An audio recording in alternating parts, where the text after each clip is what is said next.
Hello and welcome to the Pet Healer Podcast. This podcast may make you a little bit nauseous, but we are talking about our bugs, the solution for famines and the future of humankind. And I hope it isn't, personally, because I have a strong phobia with roaches, and I don't really appreciate a lot of those bugs, or although I do appreciate bees and ants and the good bugs in my book. And I know we all need bugs to live. If bugs will disappear, we all will disappear. Especially the bees, right? They said within 50 years we would just be, everything will be wiped out. But I don't like this talk. I've been hearing about using bugs as a protein source. And I feel that this is the mechanistic approach because, in my opinion, not all proteins are the same quality, and they're not, can be, all of them can be assimilated. Now, when I went to Thailand, I realized that everybody was eating bugs on a stick, and in Cambodia and all these countries in Asia, they eat bugs on a stick, no problem. My husband is from Peru, and in Peru, in some areas of the jungle, they eat giant ants, and they roast them and they eat them like popcorn. And so there's a lot of civilizations and around the world that are used to eating certain kind of bugs. But what we're talking about, it is the mass production, utilizing a source of like the black fly, the black soldier fly larvae, and utilizing either the larvae form of the insect or the crushed insect and add it as counted as a protein source.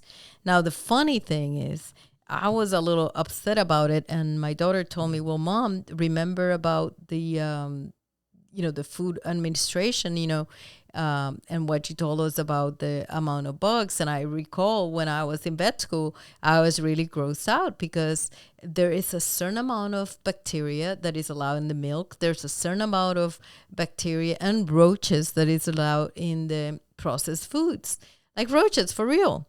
And so peanut butter is a big one that has probably a lot of parts of bugs in it. And so a lot of people that are allergic to peanut butter, myself included, I'm allergic to peanut butter, but I'm allergic to those bugs. And there is some allergenicity and cross-reactivity with people that are allergic to shell fish and these bugs. And so we have to be concerned because of those two, the cross-reactivity and also the allergenicity. We could be causing worsening allergies that we're seeing right now. For example, we know that the dust mites cause a lot of allergies, so much so that you have to have immunotherapy in dogs and people, same. And they lessen the constant itch and the ear infections, and at least in dogs, it's ear infections and the skin, the atopy is usually just like allergies and redness, dermatitis, pyodermis, pododermatitis, all of those things caused because of dust mites. And those are hard to control in the house. Imagine if now they were coming in the food, and it would be something that is normalized. So again, the black soldier fly larvae is already being used and studied and used and proven effective in research to feed poultry, swine, and even in aquaculture, the fish. And so in some chicken feed, they are adding small amounts of insect meal, which is the crushed parts and things and organs of little crush bugs. Now, chickens eat bugs. I mean, so I don't really think that is a big difference. That's part of their natural way they were created or evolved, is to eat bugs. But humans, on the other hand, I don't think we have the stomach, the enzymes, and everything that is going to be used. I know that in Europe and some parts of Asia and China, there are companies that are doing dog food already, and it is insect based. So they're using the insect, and this being sold um, for dogs that have allergy to other proteins. Like if your dog's allergic to chicken, hey, yeah, try bugs. If they're allergic to certain things, salmon, fish, then try bugs. And so the Europeans are already selling those foods. And the big company Mars and Nestle, Purina Nestle, those are big companies that are also based here in the US, and they are developing their own lines of pet food that is based on insects or bugs. And is this legal? Is this like kosher? Well, the American 2021 AFCO actually approved the use of insect sourced protein in treats and in dog food. And so I just worried about the next time, is it going to be humans, or is the next burger is going to be a bug burger? I don't know. But it just makes me nauseous because I don't really like bugs like that. And I don't really think, in my opinion, that protein is the same assimilation, the same benefits. I think that when we do that mechanistic approach, we're just missing the point. When you go and dive deeper and you look at the nutrition and digestibility of it, it actually, the protein content on those insects is about 35 to 60% of the dry weight. So this is pretty high protein. And if it was a fresh, mushy insects, then it's, of course, it's a lot less because there's no liquid in it. So in the dry, so in the fresh one would be about 25%, which is still pretty much. It is higher than any plants. I know that we were putting pea protein on everything, and we're doing soybeans on everything, and they're GMO soybeans, GMO everything, because they're using so much. But this is higher, even if you're talking about the fresh counterpart to the plant. Compare fresh plants to fresh bugs. 25% is a lot higher per mass, and it would even produce more protein than a chicken egg. Okay, that's crazy. So the ones that they're using are the house crickets, the housefly larvae, the mealworms, which I have a gecko. His name is Slinky, and he eats mealworms. And I just cannot see myself sharing a meal with him. I think it's disgusting. I'll leave him all for Slinky. But they have no adverse health effects so far.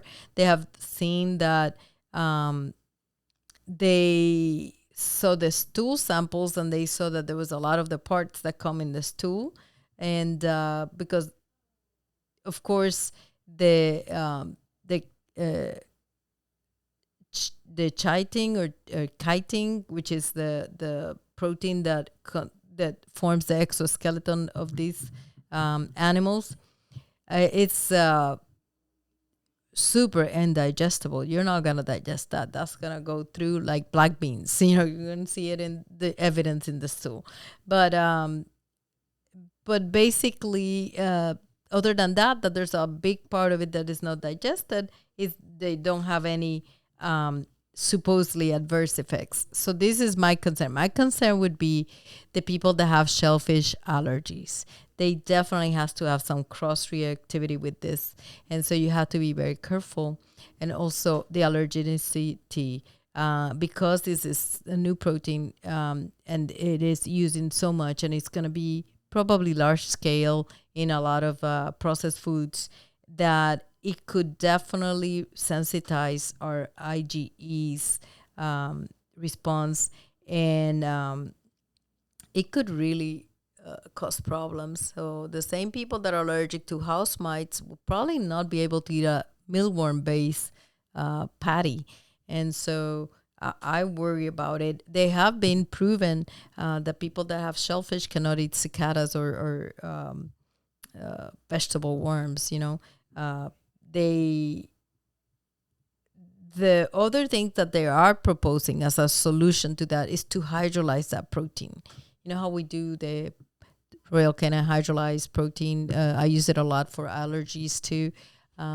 If the people cannot do whole foods, then I would just do hydrolyzed protein.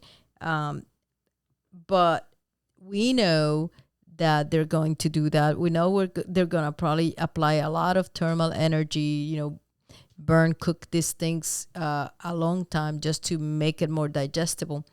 But should we? I don't know. I think that we're looking in the wrong place. I believe, and of course, I'm going to have a lot of backlash for this. I'm vegan. I've been vegan for since 2011, so 12 years. And I definitely am not suffering. I'm living a wonderful life. And nutritionally wise, I'm good. I do take B12 supplements. But other than that, the vegan diet, it's proven to be the one alternative to the ecological crisis that we're facing. So it's the one alternative. Plant-based diet would be probably the best that you can do to contribute to the health of the planet. And I know I'm going to get a lot of backlash, but it is true. You still want to eat your what you want to eat, and that's okay. But if we were looking at facts, then that's definitely one thing you cannot deny, that Einstein said the vegetarian diet is going to have to be the world diet if we want to save the world. But again, I know I'm going to get backlash for that, but that's my stance. I definitely do not want to eat bugs. I know that it's inevitable that in some of the processed foods, we are already currently eating some amount of bug parts that are allowed. But I don't want to do a bug burger party anytime soon. So I hope that I provoke your thought processes and just start thinking about things. And if you have anything to say, don't hesitate. We are out in the platforms. You can send us some emails and feedback, and we'll be glad to answer them. Until next episode, take care.